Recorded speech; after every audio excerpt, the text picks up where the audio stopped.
রিক নামটা। আমাদের বাড়িতে সব থেকে আগে ঘুম থেকে উঠে আমার ছেলে।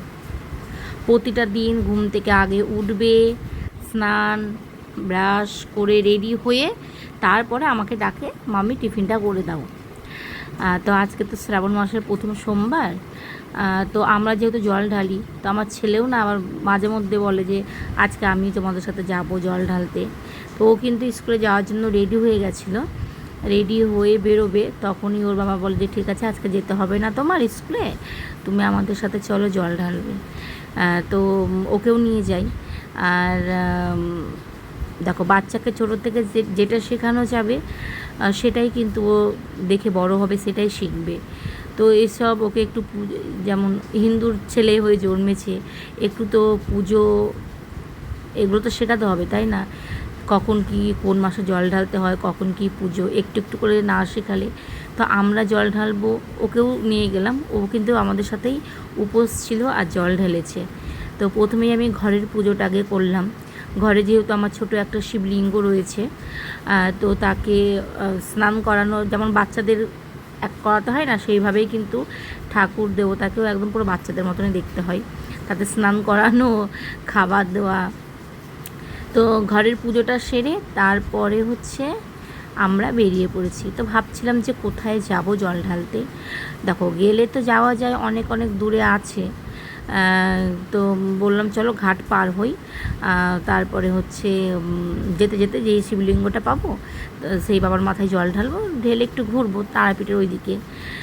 তো এই ঘাট পার হয়ে যেতে যেতে আমাদের চোখে পড়েছে হচ্ছে কীটেশ্বরী মন্দির। আর নইলে আমরা তারাপীঠের দেখো অতটা দূরে যাব, আর অতটা সময় তো না খেয়ে থাকা সম্ভব না, তাই না? যেহেতু ছোটো বাচ্চা আছে, আমরা পারবো কিন্তু আমার বাচ্চাটা, তো সেই জন্য কিন্তু আমরা জল ঢেলে তারপরে কিছু খেয়ে তারপর তারাপীঠের দিকে যাব। আর দেখতে দেখতে দেখো ঘাট পার হয়ে গেলাম। আর সবাই যে স্নান করছে, এই স্নান করা দেখে আমার এত ভালো লাগে, মনে হয় যে আমিও করি। কিন্তু আমি কোনো দিন আমার শ্বশুরবাড়ি থেকে গঙ্গায় স্নান করতে যাইনি। বিয়ের আগে অনেক যেতাম বাবার বাড়ি থেকে, অনেকটা দূরে গঙ্গা, তবু আমরা সবাই মিলে যেতাম। আর বাড়ির কাছে শ্বশুরবাড়ির গঙ্গা, তবুও স্নান করতে যেতেই দেয় না, ওই জন্য যাই না। তো দেখো এখানে কিন্তু আজকে অনেকটা ভিড় কম। অন্যান্য মন্দিরে আজকের দিনে শিবের মাথায় জল ঢালা মানে হুড়োহুড়ি, তারপরে ভিড় ভাট্টা থাকে। কিন্তু এইখানে আমরা আসার আগে অনেকে পুজো দিয়ে গেছে, কিন্তু একদমই ভিড় কম বলে আমরা সুন্দর করে কিন্তু বাবার মাথায় জল ঢালতে পারলাম আর পুজোটা দিতে পারলাম। আর এই মন্দিরে তো পৌষ মাসে জানোই কতটা ভিড় হয়, আর মেলা বসে, প্রায় 1 মাস মেলা হয়। তো তখন কিন্তু আমরা আসি। আর এই টাইমে মাঝে মধ্যে যখন আমরা এই এই রাস্তা দিয়ে কোথাও যাই, তো তখনও কিন্তু আমরা এই মন্দিরকে দাঁড়াই, প্রণাম টনাম করে তারপরে আমার ওইদিকে যাই। তো অনেক দোকান বসেছে, তো সেই হিসাবে কিন্তু লোক নেই। তো আমি এখান থেকে প্যারা নিয়েছি, আর বাড়ির থেকে সব ফুল, দুধ, গঙ্গা জল নিয়ে গেছিলাম। তো তারপরে বেরিয়ে দেখি হাইরে বৃষ্টি। তো পাপ্পু ধাবায় দাঁড় করালাম পলসন্ডার। তো এখান থেকে কিছু খাবো। তো প্রথমে বরকে বললাম যে আগে চা নাও, প্রচণ্ড মাথা ধরে আছে, আগে চা খেয়ে মাথাটা ছাড়াই, তারপরে অন্য কিছু খাবো। আর নিরামিষ বলে কিছু হয় না, রেস্টুরেন্ট কি ধাবা কি হোটেল, এখানে আমরা যতই নিরামিষ নিই না কেন, কিন্তু সবই তো সেই একই নাড়াঘাটা, কিছু করার নেই। আমার বরকে যদি বলবে না বাবার মাথায় জল ঢালা হয়ে গেছে, তো এবার খেলে কিছু হবে না। তো যাই হোক, সেখান থেকে আলুর পরোটার কাবলি ছোলা খেয়ে এই যে গাড়িতে করে এখন যাচ্ছি তারাপীঠ। কিন্তু গাড়ির মধ্যে এইরকম খেয়ে বসে থাকা আমার একটা ভীষণ অস্থির লাগে, তো ভীষণ শরীর খারাপ করছিল। আর এতক্ষণ বসে থাকা সম্ভব না। ট্রেনে গেলে একটু তাড়াতাড়ি হয়, আর গাড়িতে গেলে একটু তোমার দেরি হয়। আর গাড়িতে গেলে কী বলো তো, নিজের মতো করে ঘোরা যায়, একটু নিজের মতো করে দাঁড় করালাম, একটু চা খেলাম, যেখানে খুশি সেখানে দাঁড় করালাম, এরকম হয়। আর ট্রেনে গেলে তো তাড়াতাড়ি হয়ে যায়, নিজের মতো হয় না। তো ওই জন্য আমরা বেশিরভাগ যেখানেই যাই সেখানে কিন্তু গাড়িতে করেই যাই।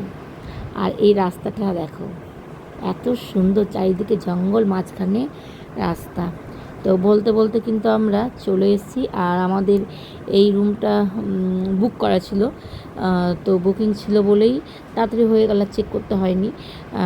তো ভাবলাম যে একটা রাত এখানে থাকবো, থেকে পরের দিন সকালবেলায় যাব।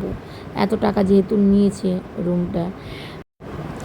তো আমরা আর থাকলাম না, যেহেতু আমার শ্বশুরমশাই একা রয়েছে বাড়িতে। তো ফোন করছে বারবার, কখন আসবি কখন আসবি। এরকম পিছু টান হলে না কোথাও গিয়ে শান্তি পাওয়া যায় না, কি হলো না হলো এরকম মনের মধ্যে। তো দেখো এটা ব্যালকনিটা কত সুন্দর, আর এত সুন্দর রুম ছেড়ে না মনে হচ্ছে যে আমার যেতে ইচ্ছা করছে না, মনে হচ্ছে একটা দিন থাকি। এই আমাদের আলমারিতে টাকা চুরি করতে ঢুকেছে চোর, না সরি জামা কাপড় চুরি করতে ঢুকেছে। লাগিয়ে দাও লাগিয়ে দাও।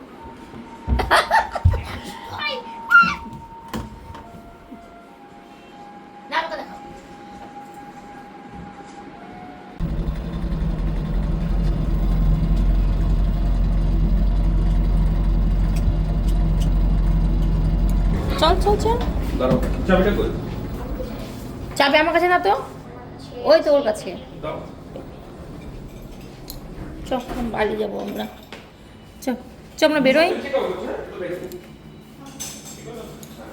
চল আমরা বেরোই।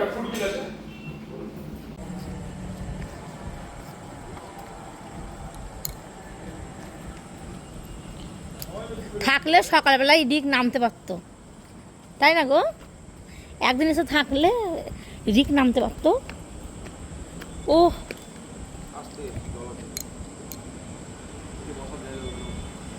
অনেকটা বড় পুলটা।